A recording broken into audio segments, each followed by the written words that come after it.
कहानी की शुरुआत स्वर्ग से होती है, जहाँ एक मॉन्क कुछ चट्टानों के ऊपर उड़ रहा था। असल में इन चट्टानों के नीचे ही देवताओं की समाधियां बनाई गई थी और आज ये मॉन्क उन्हीं में से एक देवता को धरती पर भेजने आया था। ये वही देवता थे जिनकी मौत कई हजार साल पहले राक्षसों के साथ एक युद्ध में हुई थी। कुछ ही देर में चेन नाम का एक लड़का जमीन से बाहर निकला और वो उसी देवता का इंसानी रूप था, पर याददाश्त मिटने की वजह से चेन को कुछ भी याद नहीं था। पर तभी अचानक उस मॉन्क ने चेन पर हमला करते हुए उसे बताया कि आने वाले समय में उसे खुद ही सब कुछ याद आ जाएगा। जिसके बाद उस मॉन्क ने चेन को धरती पर धक्का दे दिया, पर धरती पर वो सीधा जाकर एक तालाब में गिरा, जहाँ जुयू नाम की एक राजकुमारी पहले से ही नहा रही थी। और इस हालत में एक अनजान आदमी को देखकर वो बहुत ज्यादा डर गई और उसने जोर जोर से चिल्लाना शुरू कर दिया। जिसके बाद उसने अपने सिपाहियों को कहा कि इसे ले जाकर जेल में बंद कर दो। उधर नालन नाम की एक प्रिजन गार्ड शाही जेल के कैदी जेलोंग की मरहम पट्टी कर रही थी, जिस दौरान जेलोंग काफी ज्यादा गुस्से में था।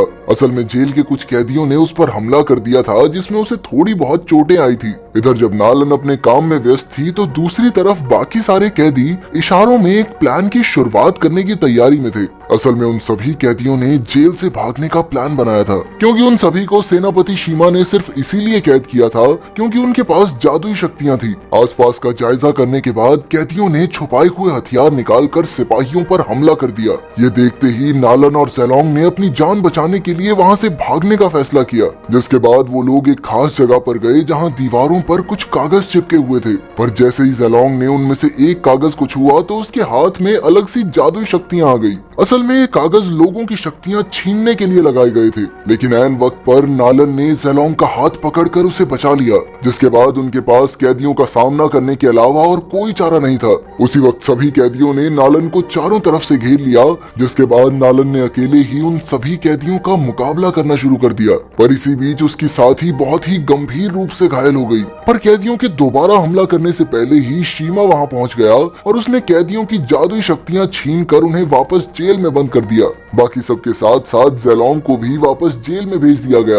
उधर राजकुमारी जुयू अपने साथियों के साथ चेन को महल ले जा रही थी, पर रास्ते में अचानक से कुछ लुटेरों ने उन पर हमला कर दिया और ये लुटेरे जुयू के पास मौजूद एक जादुई धनुष को लेने आए थे। राजकुमारी को बचाने के लिए चेन ने भी हमलावरों का सामना करना शुरू कर दिया, पर हाथ बंधे होने के बावजूद भी वो एक के बाद एक सभी हमलावरों को धूल चटा रहा था। और जैसे ही वो हथकड़ी से आजाद हुआ तो अचानक से वही धनुष अपने आप उसके हाथ में आ गया, जिसके बाद उसने सभी हमलावरों को आसानी से हरा दिया। पर फिलहाल चेन के शरीर को जादुई शक्तियां झेलने की आदत नहीं थी और इसीलिए वो जमीन पर ही बेहोश हो गया। उस शाम जब राजकुमारी जुयू चेन को लेकर महल में पहुंची तो वहाँ नालन उसके स्वागत के लिए पहले से ही मौजूद थी, जिसने जुयू को देखते ही उसके इतने दिनों तक महल से दूर रहने की वजह पूछी। जिस पर जुयू ने नालन को जादुई धनुष के बारे में बताया। असल में उन्हें ये धनुष राजा की तबीयत को ठीक करने के लिए चाहिए था। उसी वक्त चेन को भी वापस होश आ गया और जैसे ही उसकी नजर नालन पर पड़ी तो उसे स्वर्ग में अपनी प्रेमिका यू शिन की याद आ गई, जिसकी शक्ल हूबहू नालन से मिलती थी। वो लगभग 10,000 साल पहले स्वर्ग से गायब हो गई थी। उस वक्त चेन भी युद्ध में राक्षसों के खिलाफ लड़ रहा था।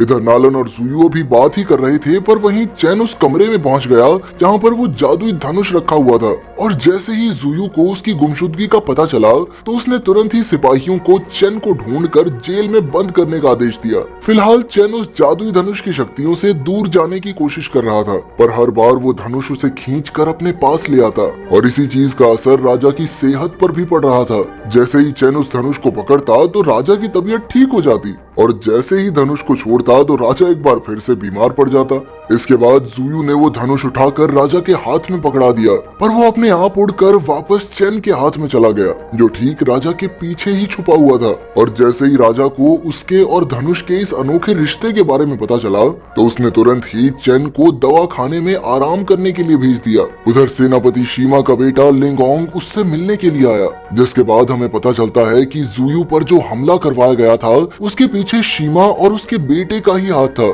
इस हमले के जरिए वो जुयू से वो जादुई धनुष छीनना चाहते थे।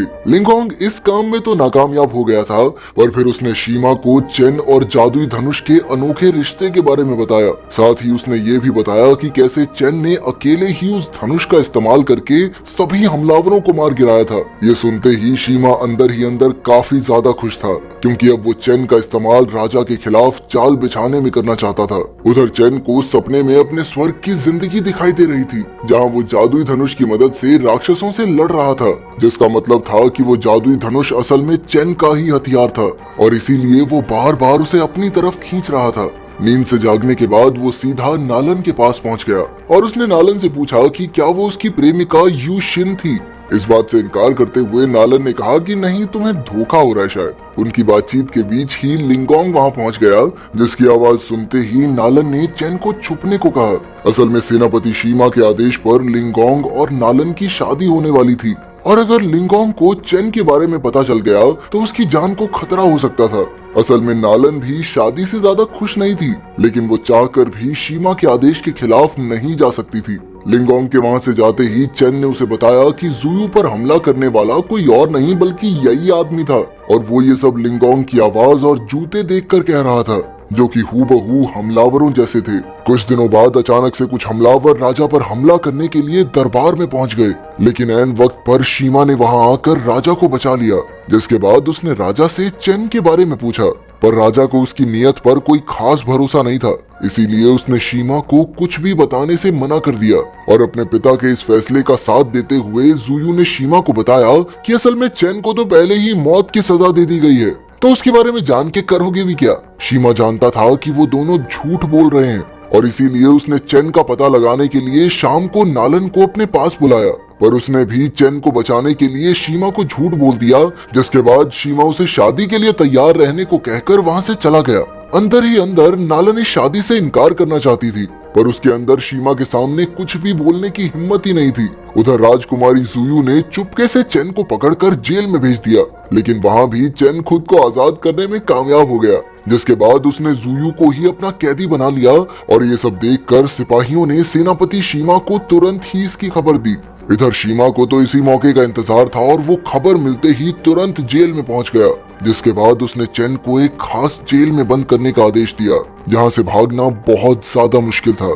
और उसी जेल में चेन की मुलाकात ज़ेलोंग से हुई, जिसने तुरंत ही उसे पहचान लिया। असल में राक्षसों और देवताओं के बीच हुई लड़ाई में ज़ेलोंग भी स्वर्ग की तरफ से लड़ा था और इसीलिए वो चेन की सच्चाई को अच्छे से जानता था। कुछ दिनों बाद नालन और लिंगोंग की शादी तय कर दी गई, पर नालन अपनी शादी वाले दिन भी लगातार चेन की सुरक्षा के बारे में सोच रही थी और इसीलिए उसने शीमा को बिना बताए चेन और ज़ेलोंग को जेल से भगाने का फैसला किया। जेल से निकलने के बाद चेन लगातार नालन के अजीब बर्ताव के बारे में सोच रहा था, जिस पर ज़ेलोंग ने उसे बताया कि आज उसकी शादी होने वाली है। ये सुनते ही चेन ने वापस महल में जाकर नालन से मिलने का फैसला किया और जैसे ही वो महल में पहुंचा तो उसने देखा कि वहां शादी पहले से ही शुरू हो गई थी और इसीलिए उसने शादी रुकवाने के लिए वहां पर हंगामा कर दिया, जिससे गुस्सा होकर लिंगोंग उसका सामना करने के लिए आगे बढ़ा और एक बराबरी की लड़ाई के बाद आखिरकार चेन ने लिंगोंग को खत्म कर दिया, जिस वजह से वो शादी वहीं पर टूट गई। अगले दिन नालन ने चेन और ज़ेलोंग को सेनापति शीमा की एक खुफिया किताब दिखाई, जिसमें उसने कई सारे राज लिखे हुए थे और उसी किताब में लिखा था कि शीमा ज्यादा से ज्यादा जादुई शक्तियां इकट्ठा करके खुद को ताकतवर बनाना चाहता था और इसीलिए वो अक्सर ऐसे लोगों को बंदी बनाता था जिनके पास जादुई शक्तियां होती थी। उधर शीमा शाही सलाहकार जुआनजू से मिलने के लिए पहुंचा और वो चाहता था कि जुआनजू अपनी शक्तियों से लिंगोंग को वापस से जिंदा कर दे। असल में जुआनजू के पास बहुत ही ज्यादा ताकतवर जादुई शक्तियां थी और उसी ने शीमा को ज्यादा से ज्यादा लोगों से शक्तियां छीनने को कहा था, पर इस बार शीमा की मदद करने की बजाय जुआनजू ने उसका कत्ल कर दिया। थोड़ी ही देर बाद चेन, ज़ेलोंग और नालन भी वहीं पहुंच गए, क्योंकि अब उन्हें जुआनजू के प्लान के बारे में पता चल गया था। असल में जुआनजू एक पूजा के दौरान सभी शाही लोगों की ताकत छीनने वाला था और चेन जानता था कि वो ये सब इसलिए कर रहा है ताकि सबकी शक्तियां पाकर वो अमर हो सके, पर उन तीनों ने ठान लिया था कि वो जुआनजू के इस प्लान को किसी भी हालत में सफल नहीं होने देंगे। पर जुआनजू ने अपनी शक्तियों की मदद से बड़ी ही आसानी से उन सभी को हरा दिया और उसी शाम वो राजा से मिलने के लिए गया, जहां उसने राजा को अगले ही दिन उस पूजा का आयोजन रखने को कहा। उसने झूठ कह दिया कि ये पूजा असल में राजा की बेहतर सेहत के लिए है। राजा को जादुई शक्तियों के बारे में कुछ खास अता पता था नहीं, इसीलिए वो तुरंत ही इस पूजा के लिए मान गया। अगले दिन राजकुमारी जुयू और राजा के साथ सभी शाही खानदान के लोग एक साथ इस पूजा के लिए इकट्ठा हुए, जहां पूजा शुरू होते ही जुआनजू ने उन सबकी शक्तियां खींच ली, जिस वजह से वो सभी लोग बेहोश हो गए पर तभी चेन और जेलोंग भी वहां पहुंच गए और ज्वांजू को रोकने के लिए जेलोंग ने एक ड्रैगन का रूप ले लिया और उधर चेन भी अपने जादुई धनुष के लिए पूरी तरह तैयार था। जिसके बाद उन दोनों ने एक साथ मिलकर बड़ी ही आसानी से ज्वांजू को हरा दिया और उसकी इस हार के साथ ही राजा और बाकी लोगों को वापस होश आ गया और इसके बाद आखिर में चेन की याददाश्त भी पूरी तरह वापस आ गई।